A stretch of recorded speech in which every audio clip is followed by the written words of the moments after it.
Ganito man lang ang Ang video ng bunga. pagputol ng saging.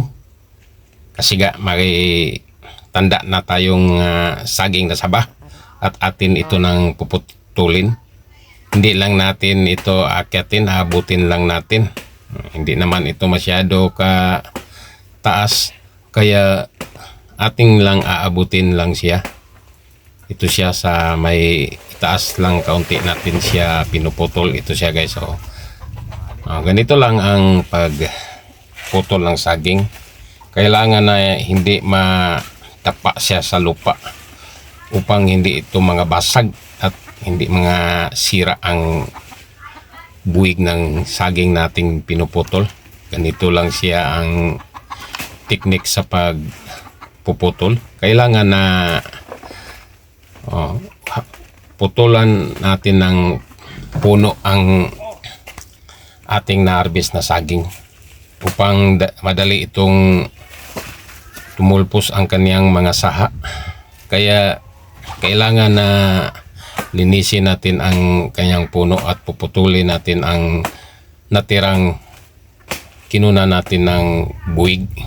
Ito siya guys ang technique sa pag harvest ng saging upang hindi ito pumayat ang ibang sumusunod sa kanya. Ganito siya. Kailangan na linisin natin ang mga kanyang puno at ito naman ang pangalawa natin. Medyo mataas man siya, ating siyang aakyatin.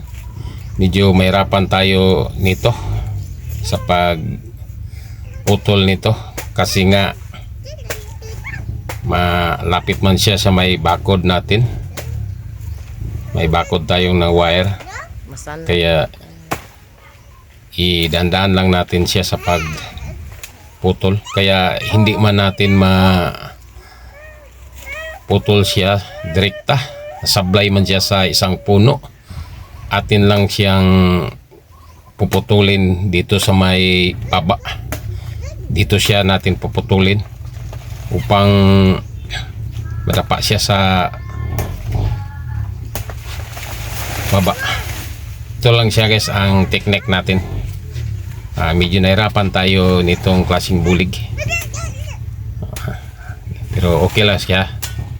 Okay lang na kukuha naman natin. Ito siya ang ikapangalawa at ito naman maabot lamang natin sa hindi na natin akyatin. Ito lang siya. Ganito lang ang pag-harvest ng saging. Kailangan na ang kanyang natirang puno puputulin natin.